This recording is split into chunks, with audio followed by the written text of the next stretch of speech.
We're going to talk about God's response to prayer, counsel, and information.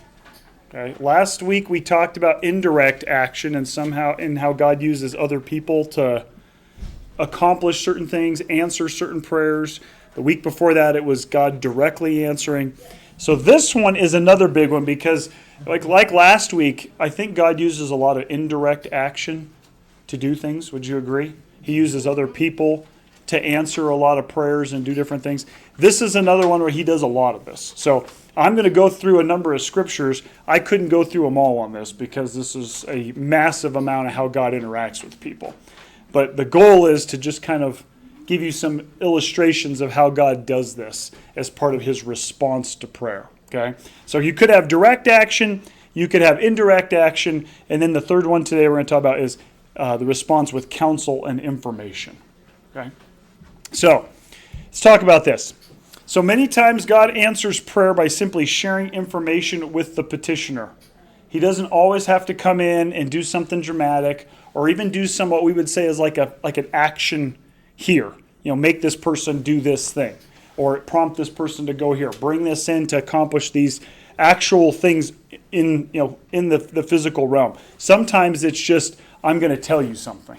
Sometimes God just says, you've asked me something, I'm going to respond with maybe what you need to know, maybe prompting thoughts, responses, those types of things. So this information could be for the following reasons. Now, this is probably not exhaustive. This is me going through trying to sort this out by reading stories and looking at prayer responses that God made to people. And these are the things that I came to the conclusion of. It could just be simply answering a question. Have you ever done that in a prayer? Hey, God, why X or whatever? And sometimes you don't get an answer. But there are times you do. Where it's like, here's the answer to the question. Sometimes it's for protection or reassurance. God gives you counsel or he gives you some kind of a guidance to say, I'm telling you this for these purposes, so that you'll relax and trust, or so maybe you'll even do something on your own to keep yourself safe, protect someone else, a situation, those types of things. Sometimes God responds and his information can be for correction and judgment. Nobody wants that. But there are prayers where people have prayed and God responds with, you were wrong, and here's what's going to happen. Here's what's going to happen. And then the last one is revelation, giving something new to somebody. Revealing something is really what revelation means. Revealing something to them that they didn't know, okay, that they were not aware of. Could be obviously a combination of these. You could have answering a question and get revelation. You could have answering a question leading to judgment. There's a lot of these that might overlap. So I'm just giving you kind of a handful of things that I've seen that I think is how God responds when it comes to this idea of, I'm just going to tell you something. I'm just going to give you some information. Okay? So let's talk about this one. Answering a question. Does God answer questions when people ask? Sure, yeah. I mean, he does that at times. Sometimes he doesn't. But a lot of the times he does answer questions. So here's one in 1 Samuel. We've looked at this in the past. This is a really interesting passage of Scripture where David basically is deciding whether or not he should go fight these Philistines at this particular town. Okay. It says, now they told David, look, the Philistines are fighting in Keilah, and they are raiding the threshing floors. So David inquired of Yahweh, saying, shall I go and attack the Philistines? Simple prayer, right? God, what do I do? Should I go attack them or should I not? And Yahweh said to David, go and attack the Philistines and save Keilah. But David's men said to him, look, we're afraid here in Judah. How much more if we go to Keilah to the battle lines of the Philistines? So in this case, how does God respond to the prayer? Tells him to go. Just gives him the information. Like, hey, yeah, go. You should go fight him. You asked me a question. I answered you. Yeah, go do it. And David immediately runs into some response of, I don't know if we really should do that, right? So he goes on to say, so David again inquired of Yahweh, and Yahweh answered him and said, get up, go down to Keilah, for I am giving the Philistines into your hand. Should I go? And what does he say? You should go. And when you go, you're going to win. Is this information? God's not actually going and doing the fighting. He's just telling David, you asked me a question, I'm going to give you the answer. And in this case, he's specifically trying to tell David, I want you to do something, and there's probably deeper purpose than just David being, hey, what should I do? It's got a longer reaching tail than that. But David and his men, they went to Keilah, they fought with the Philistines, they drove off the livestock, they dealt them a heavy blow, so David saved the inhabitants of Keilah. So all it is a answer, question response. Should I do it? Yeah, you should. Okay. And then he struggled a little bit because of the guys, but eventually he just went, and it was true. So God informed David of what would happen if he went to battle. Information. You asked me, should I do this? The answer is yes, you should. You're going to win. God did not do the work for David. That's important to note here. He did not say, you stay here, I'll go wipe out the Philistines ahead of you. There are times God does that type of a thing. But in this case, David said, should I go? And God said, yeah, you should go. And so he didn't do the work for David. David actually still had to go fight. However, the information he received gave him the answer to his question. Is it an important answer? If you're asking if you should go fight, should we go to this battle? Should we have this war? Should we take on this thing? Yeah, it's an important question. The answer still required David to have faith. Would you agree with that? Yeah. There was a little bit of hesitancy because when God says you should go, what happens? Did they just immediately go? No, there's some discussion that takes place on, I don't know if we're going to win here. Like, if we go down there, this may end up bad for us. David ultimately, the second time, had to say, you know what? God said we're going to have the victory. Do I either believe him or do I not? This is probably the hardest part with this particular prayer response is when God gives information, it now requires us to do something that's really hard. Do we believe the information or do we not? And you wonder why it's sometimes God says something like, hey, here's what's going to happen. For example, when John the Baptist's birth is announced, okay, and he tells John the Baptist's dad, hey, your wife's going to have a baby. And he goes, I don't think so. And does God say, okay, well, ask again. I'll give you another chance. What does he say? Like, you're not talking. You're mute until the baby's born. So there's times where God, evaluates the heart of the person. I don't know what the attitude was of John's dad. You wonder what was his attitude. But there's times I think where God also is willing to allow a second request on the same question. Are you sure you want me to do this? Yes, go. You'll win. Not, hey, David, how dare you ask me again? You're not talking now for 6 months or 8 months or 9 months or whatever, So David, he did have to act in faith. He had to believe what God said was true and then act accordingly. So God does respond in prayer with information. The question is, what are you going to do with the information now? That's kind of where I sit and say, okay, God, you could tell me this, but am I really going to believe what you're telling me to be the case? Because it seems like throughout history, New Testament, Old Testament, God can make information statements. Here's what this is. And do we always believe it 100% of the time? Most of the time we struggle with that, don't we? I mean, the famous prayer, help me with my unbelief. Yeah. Because we just struggle. It can literally come from God's mouth and we go, I don't know if I believe you. Don't eat of that tree in the garden. I don't know if I should believe you. What do you mean I'm going to die? Do I really believe that? That's what we struggle with is this belief. So let's talk about this one. Protection and reassurance. Does God sometimes answer prayer by just giving you some reassurance on things? Stay the course, stand firm.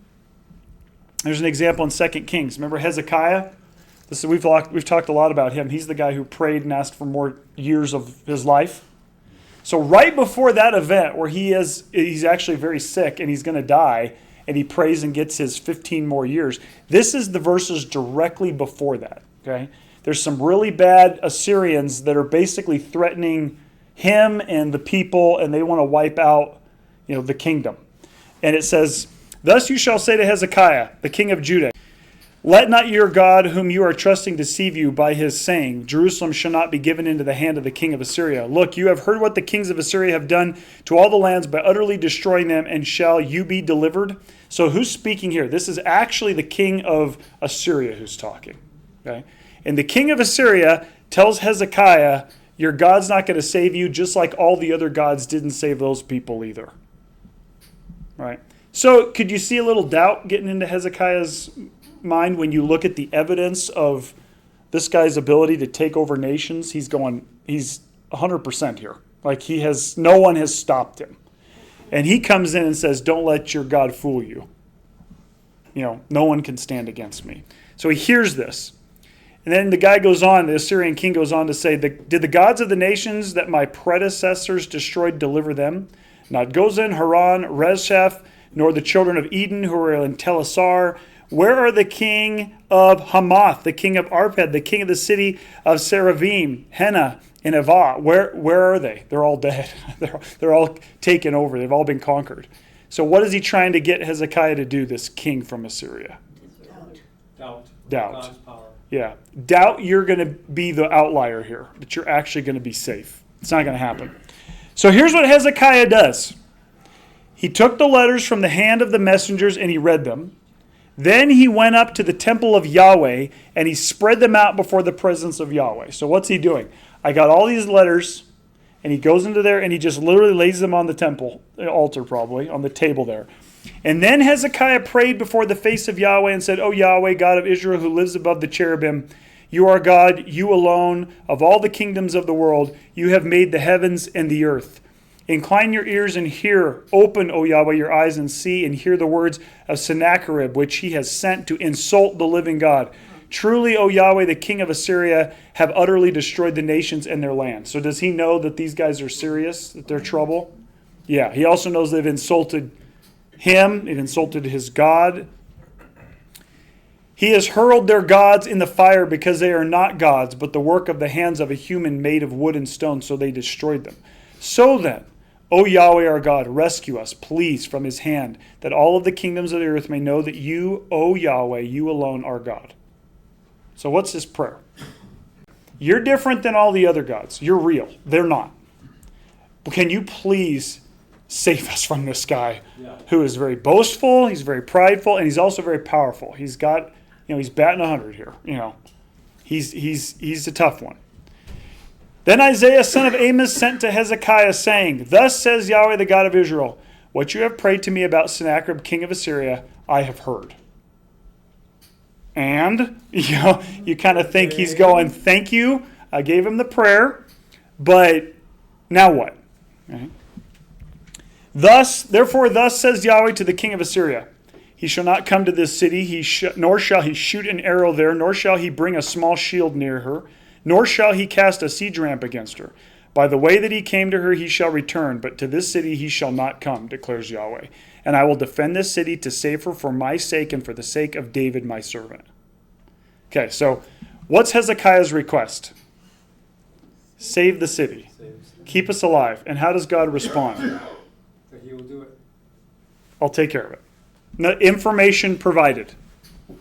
You don't have anything to worry about. There's not going to be an arrow shot here. There will be nothing happen here. Now, does Hezekiah still have to believe this? Sure. Yeah, he sure does. So there's still a faith element to this. But it's interesting that God basically says, Hezekiah, don't worry about it. I'll take care of it. And what's interesting is that historically, this is a proven event. They came and they actually attacked Lachish and they built a siege ramp. You can go online and actually still see the siege ramp is still there where they were approaching. And then all of a sudden, the Assyrians just turned and left. They have this historically documented. They even have it in ancient Assyria where they actually document the battle and then they never make it to Jerusalem. It's like they just stopped. They just stopped for some reason and turned around and went back home. I mean, he takes the letters in. Could you imagine? Just go into the church, laying the letters out there and being like, God, I don't know what to do. And then not long after that, Isaiah gets sent in, the prophet who comes in and says, Hezekiah, don't worry about it. There's not going to be any of this stuff happen. So you see, is that reassurance? Oh, yeah. Is God, what's he trying to get Hezekiah to walk away with after Isaiah leaves? What does he want him to be thinking about? I don't have to doubt that God's not there. Yeah, God's got this, and I can trust him with it. And he told me what's going to happen. He gave me the information of how this is going to go. There's not going to be any of this stuff done here that I thought was going to happen here. I thought we'd get attacked, arrows. So the story goes on right after this that they basically are camped outside getting ready to attack around Lachish as they're moving down. And then what happens? Overnight, God actually sends an angel, and that angel kills about 150,000 Assyrians in one night. And they leave. And so if you have one angel come in and wipe out that many guys in one night, we might want to get out of here, was kind of the idea. And they left. They never actually came and attacked. There was no arrow shot. There was no battles, waged. They were fine. Hezekiah was fine. So you see how in this instance, God not only gives information, but it's information for reassurance. So that you can know in this situation, like, it's going to be okay. Like, you need to just let me have it. I got it. And that's what Hezekiah has happened. And obviously he protected him too. I'm going to protect you. They're not going to touch you. So you see how that response in prayer was, I really want to reassure you, you're okay. You're safe. No one's going to touch you. I have authority over that. Not these guys. They're boastful in this. Okay? And it's interesting because right after this event happens, okay, Hezekiah is saying, oh no, they're going to get me. And he has this big thing. Here's the next verses. In those days, Hezekiah became deathly ill. And Isaiah, the son of Amos the prophet, came to him and said to him, thus says Yahweh, command your house, for you are about to die, you will not recover. So right as all this stuff's happening, what happens to Hezekiah? He gets sick. And he hears from Isaiah, my days are coming to an end. Then he turned his face to the wall and he prayed to Yahweh, saying, oh Yahweh, please remember how I went about before you in faithfulness with a whole heart. Remember the good that I have done in your eyes, or in your sight. Then Hezekiah wept bitterly. Isaiah had not gone out from the middle of the city when the word of Yahweh came to him. So he's still in town after he told him, get your affairs in order. He's still in town. And God speaks to him saying, return, you must say to Hezekiah, the leader of my people, thus says Yahweh, the God of David, your ancestor, I have heard your prayer, I have seen your tears. Look, I'm about to heal you. On the third day you shall go up to the temple of Yahweh. And what does he do? He heals him. I will add to you your days 15 years, and from the hand of the king of Assyria I will deliver you in the city. This is before the angel had come in and even wiped out the Assyrians. This is all happening at the same time. I will defend the city for my sake, for the sake of David my servant. Then Isaiah said, bring a lump of figs. So they took and put it on the skin sores, and he lived. Apparently, whatever he had was terrible, but they could fix it. Maybe this was a God's way of saying it's not so much medicinal as much as it's like obedience to God. Go do these things. Like washing the river 7 times and your hand will be back. It wasn't the water that fixed the hand. It was that God used this mechanism to do this. Could be the same thing with the figs that he used, here. And so he's afraid. He's going, oh man, not this way, And God comes in and says, you're going to be okay. I'm going to give you 15 more years. Information given. 15 more. So there's a lot of instances where people pray and God comes in and he says, here's the information. I'm going to tell you what to reassure you for your own protection. I just want to give you some information that is going to make it so you'll kind of bring your level down a little, calm down, and just know that it's going to be okay. That happens a lot. And why does God feel like we need to have that reassurance, do you think? I mean, why do we need it? Encouragement. We need encouragement because we're human beings and we don't have all the information, do we? We're missing a lot of information. And you wonder if in the midst of all this stuff that's happening, he goes, this is not a good time to lose a king. Like we've got Assyrians attacking, everybody's they need a leader right now. The people need a leader. I've walked before you. Don't take me out right now. This is really important. Yeah. And God says, you've walked before me in the fullness of heart. I'm going to give you 15 more years. You're going to recover. We're going to get through this. Don't worry about the king of Assyria. It's going to be okay. I think God does a lot of reassuring. In the New Testament, how does God do this? Through his word. Yeah. And through the Holy Spirit. He comes in and he reassures you of things. You ever been doing something and it's like a verse pops back in your head or you're reminded of something that God said, a promise, a statement that you go, I needed to know that because I was a little bit uneasy here. And yet God comes in and he counsels you. As God says, I'm giving you a counselor. He's going to guide you into the truth. And what does he do? He tells you things, reassurances that we need. Because we are really quick to forget stuff. And when you don't have all the information, it makes you nervous. The unknown is scary, isn't it? I don't know what's going to happen. And so what do? We either go crazy trying to get control of the situation ourselves, or you can take this avenue, which is to say, I'm just going to take this stuff in before the altar and lay it before God and say, here's the threats, here's what's coming. I don't know what to do here, but what do I do? And sometimes God will say, I want you to do X. Go take the city back, David. Go down there and battle the Philistines. You'll win. And sometimes he says, just go to bed. I'll take care of it. And that's what he did with Hezekiah. That night, boom, you got the whole Assyrian army basically wiped out by one angel. But when I read this and I see the prayers that were offered by Hezekiah, I just see God responding with reassurance. Reassurance that you're going to be okay. That I'm in charge. These guys are threatening, but they're not bigger than me. Don't worry. Don't worry. Easier said than done, right? I always laugh in the New Testament when Jesus says, don't worry. Like, just don't worry. Like, it's that easy. But is it that easy? Why does Jesus think we should just not worry? It's a moment where we're human and we're going, I don't have the tomorrow figured out. I don't know what's coming tomorrow. So we start to get nervous about it. That's where faith comes. And that's where faith comes in, and God says, but do you trust me with that? Do you know that I have tomorrow figured out? And Jesus says, don't worry about your life, what you're going to eat, what you're going to drink, what you're going to wear. Don't worry about these things. Okay? I'll take care of it. Your Father knows what you need before you even ask. He knows what you need. Don't worry. It's just we worry anyway because we think we know. Obviously, God uses even some indirect things in this particular prayer because he says, go get these figs, put it on the wounds. Isaiah's involved. So he uses other people even to still accomplish this. But in the end, it's about the reassurance, protection of Hezekiah and the kingdom. So what about this in Jeremiah? Then I said, Lord Yahweh, he's praying. Look, I do not know how to speak, for I'm a youth. But Yahweh said to me, you must not say I'm a youth, for to whoever I send you, you will go, and whatever I command you, you will speak. Do not be afraid of them, for I am with you to deliver you, declares Yahweh. So a prayer exchange. What's Jeremiah afraid of? Speaking to somebody. I'm not equipped in my age or in my abilities to go do the things you're asking me to do. And what does God say? No. It's basically like Moses reborn.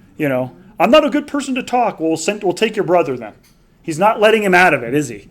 Like, you are the one, you're going. And he tells Jeremiah, it's a reassurance in the response to his prayer. I'm going to assure you that it's okay. You don't have to be the best speaker. You don't even have to be of a certain age. I have asked you to go. I'm going to be with you. That's all that matters. So is he reassuring Jeremiah here? When he's kind of going, I don't know if I should be doing this. I don't know. Yeah, he's reassuring him. What about this one? This is the one no one likes. When he responds to prayer with correction and judgment. Now, caveat this with, it does tell us that God disciplines those he loves. So it is important to remember, sometimes that response of correction, if you don't get it, you should be worried. Because that means that, maybe God's leaving you to your own devices. But it is good when God responds with correction, because it means I'm going to put you back on track because I want you to succeed. I want you to live, is why he does this. Now, here's 2 Samuel. If you remember, this is the Bathsheba story. Then David said to Nathan, I have sinned against Yahweh.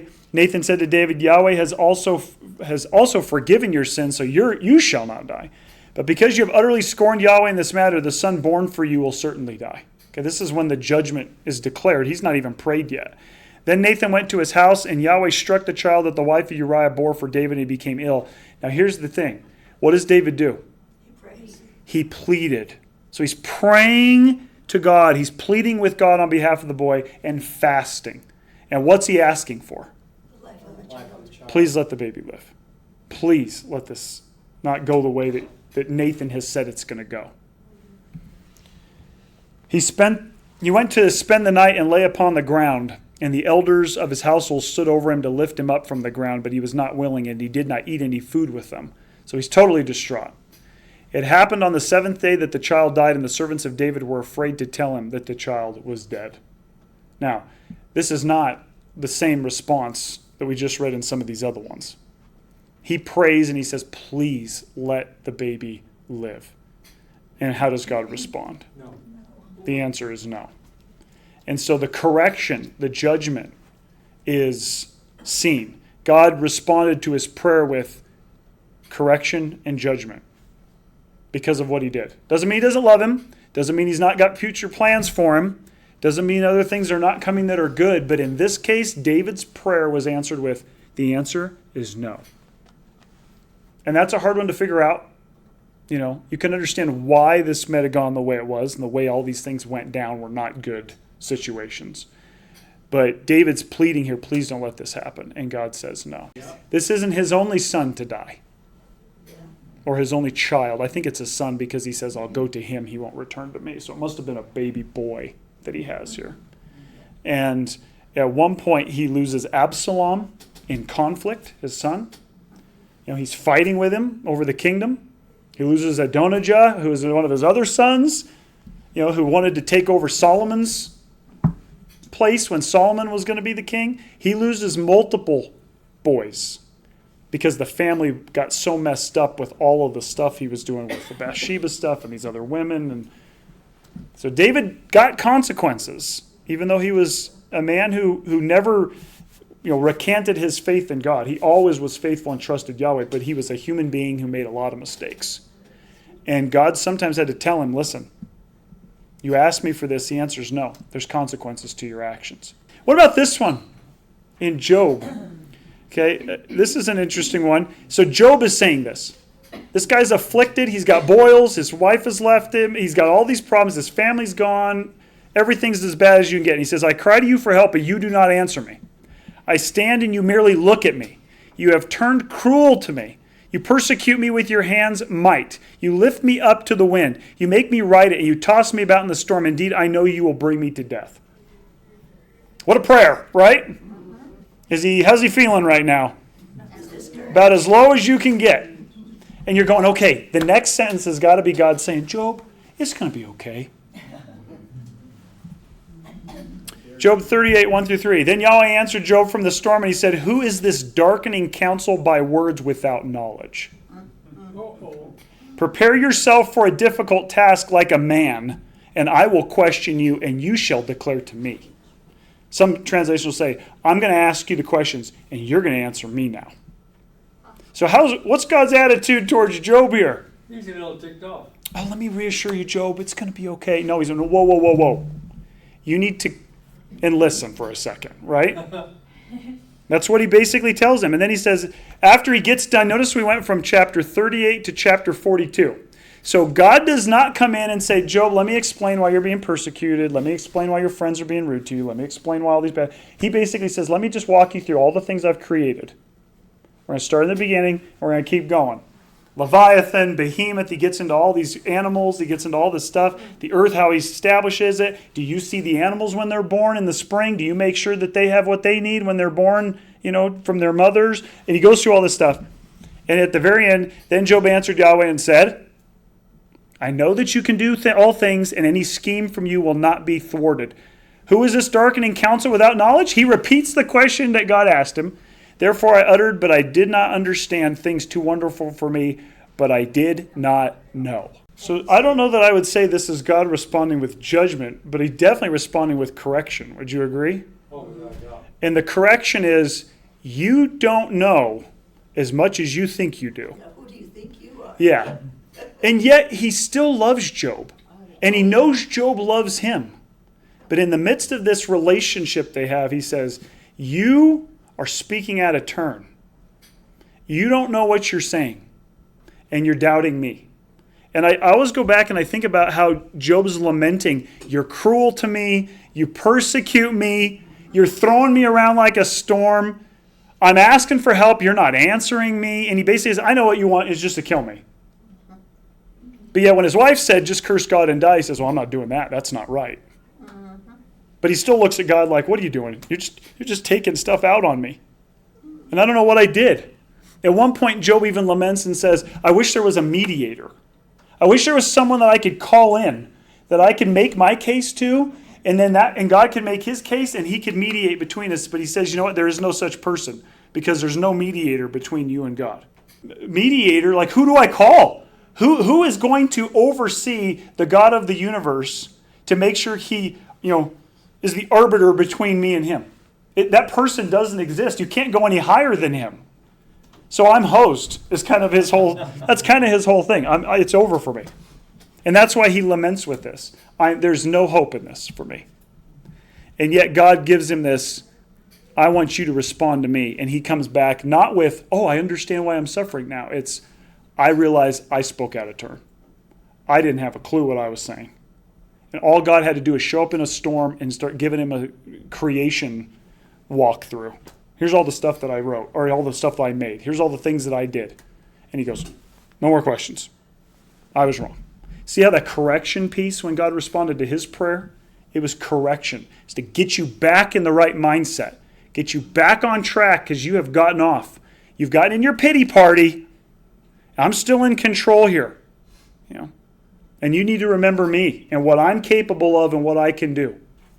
Get out of the pit, Job. And what does Job do? You're right. But when it all came down to the very end, there's no conversation about what he lost. There's no conversation about why did you take my kids. There's no conversation about why I'm stricken with boils. There's no conversation about that. It's just, I was speaking out of place. You are more wonderful and bigger than I imagined, and I was wrong.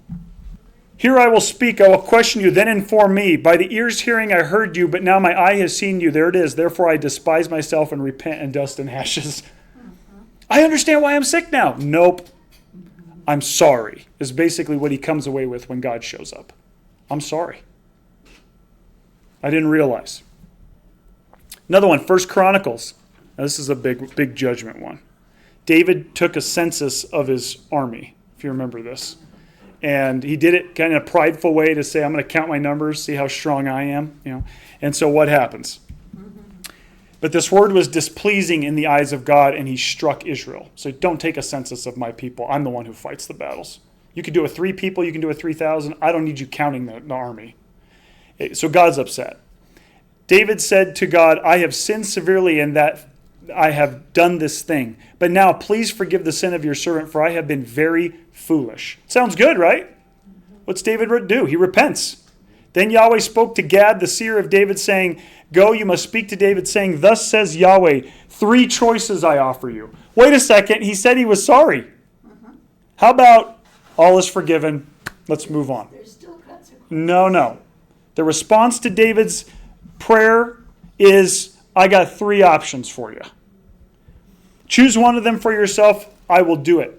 So Gad came to David and said to him, Thus says Yahweh, choose for yourself whether 3 years of famine or 3 months of devastation by your enemies while the sword of your enemies overtakes you, or 3 days of the sword of Yahweh with disease in the land and the angel of Yahweh destroying throughout all the territory in Israel. I don't like any of these options. So God's response to David's prayer is, you're not getting away from this. There's judgment involved. And so what ends up happening? He basically takes the plague, loses a whole lot of troops, loses a whole lot of people. So sometimes does God say, the answer is no. There's going to be consequences here. Now, we don't like this response to prayer. We don't. This is the one we say, he wouldn't possibly say that, would he? Yeah, he does. Now, he doesn't mean he wants you to stay there. And there might be a follow-up prayer. How do I endure this? Give me the strength to get through the consequences. Help me to be successful on the other side. But sometimes God says, yeah, there's consequences. Revelation. This is an important one. Acts 10. So Peter is out after the ascension. Peter's out going and ministering to people. And it says, Now there was a certain man in Caesarea named Cornelius, a centurion of what was called the Italian cohort, devout and fearing God together with all his household, doing many charitable deeds for the people and praying to God continually. About the 9th hour of the day, he saw clearly in a vision an angel of God coming to him and saying to him, Cornelius. And he stared at him and became terrified and said, What is it, Lord? And he said to him, Your prayers and your charitable deeds have gone up for a memorial offering before God. And now send men to Joppa and summon a certain Simon, who is also called Peter. This man is staying as a guest with a certain Simon, a tanner, whose house is by the sea. Well, you're looking for Simon at Simon's house. Okay? What you're doing. Kind of interesting.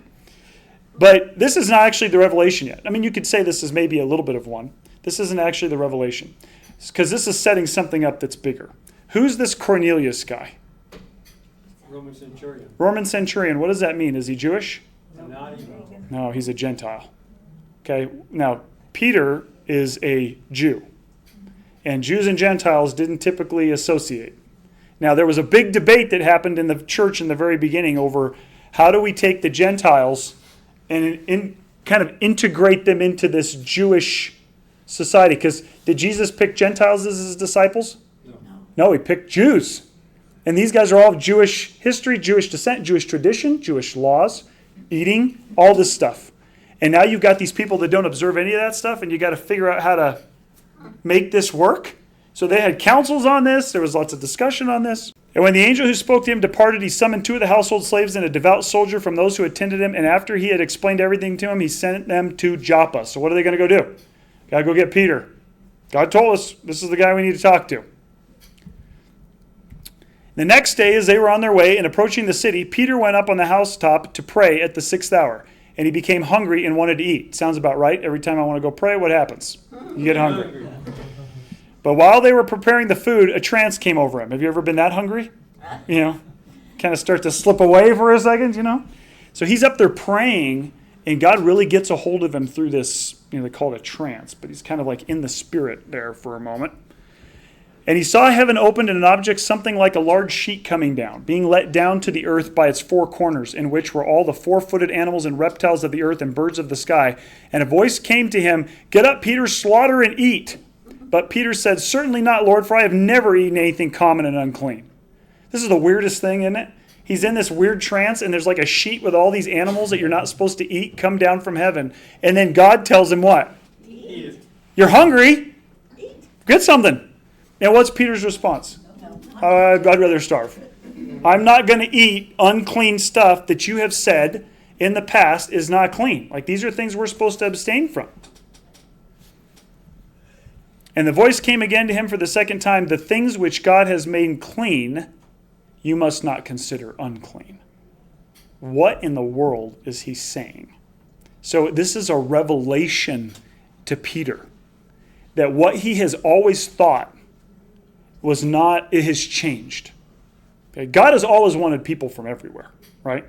But now that Jesus is here, what is it about? Is it about food and dietary restrictions? No. What's it about? It's about faith and belief in Christ. And this guy believes. I don't care if he's a Gentile or not. Go and be with him and share with him and give him the gospel.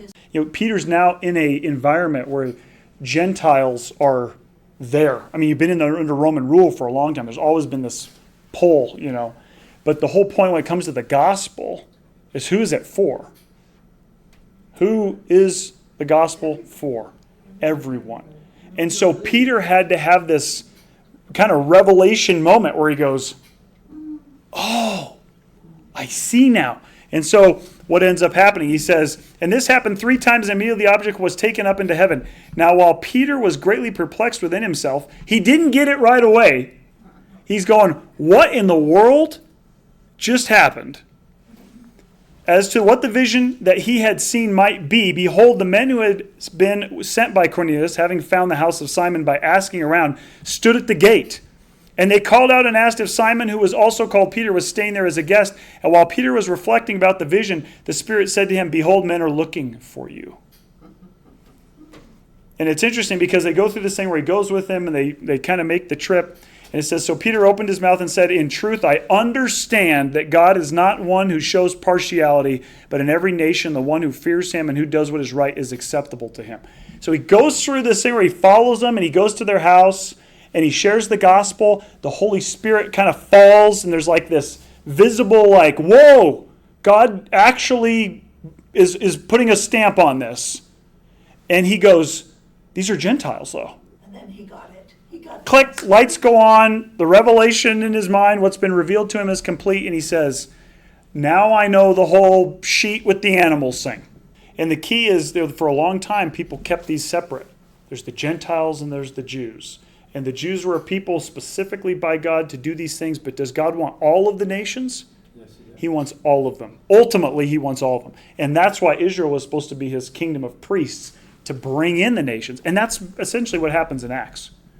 Pentecost, they go out, they start bringing in the Gentiles. But guys like Peter are probably more a little hard-headed, and they're going, this guy was zealous for the Jewish people. He was that guy who was ready to go fight, if needs be, to free us from Rome. So when those things happen, God has to reveal stuff. And this is this is like the whole worldview change now. That's why I put it under the revelation category. Because it's like, oh my goodness, like everything is changing with this. I can go and I should be talking to the Gentiles. And Peter struggled with this. Even after this moment, there was times where him and Paul butted heads because he was still tied into this Jewish group that said, I should go sit with these guys and make sure I eat these things. And then Paul's out there ministering to all the Gentiles, and he sees young baby Christians watching Peter go over, and all of a sudden he's observing the dietary laws, and they're stumbling. They're falling into legalism. And Paul has to come in and Peter and say, Peter, what are you doing? You can't be eating just with those guys. When they leave, you go and eat with these guys. That's not the way it works. The gospel is for everyone. Quit putting stumbling blocks in front of people with legalism and going back to Judaism. Don't do that. So this was a revelation that had to take place in Peter's mind to say, I got to change my entire worldview now. Completely changes the way he thinks. And it's in the midst of what is he doing? He's up on the housetop and he's praying and he's hungry. And God says, here, I got an answer for you. James 1 says, now if any of you lacks wisdom, let him ask for it from God who gives to all without reservation and not reproaching, and it will be given to him. But let him ask for it in faith without doubting. If you want that kind of like, what's going on? I need wisdom. I need understanding here. What does God say? Ask in faith. Pray. Like just pray and ask me, and I will give it to you without reservation. So my favorite, probably the thing I would say I pray the most usually is, God, I don't understand. You ever pray that one? I just want to know what to do. I want wisdom on this situation. I want discernment. What should I know about this? Pray for wisdom. Pray for it. Because if God, this is one where God says, listen, I'll give it to all without reservation. That's kind of like a guaranteed spending credit card. Here, there's no limit on it. Buy what you want. Give me wisdom. Please give me wisdom so I can understand. That's what we should be praying. And I think, again, that will bring revelation. That will bring these things that we'll be able to look at the world around us, situations, and be able to say, I know what's happening here. It's been revealed because God gives wisdom. If you're willing to ask, I think, and not doubt, God will give you wisdom. Psalm 139. Search me, O God, and know my heart. Try me and know my thoughts, and see if there be any grievous way in me, and lead me in the way everlasting. You've heard this one. You pray this. Do you want God to respond? Yeah. I read this, I'm going, what kind of response comes to this kind of prayer? Am I okay with it? Are we okay with the things God reveals to us in answered prayer? God, here's my prayer. Search me, try me. What's there that you don't want? Yeah. And what if God comes in and says, this one's going to sting a little bit, but that one I don't like? Are we okay with that? So as we're thinking about reveal and as we wrap this up, this was the question that kind of jumped out to me is, if God does answer with information and counsel, are we okay with the things in the information he gives?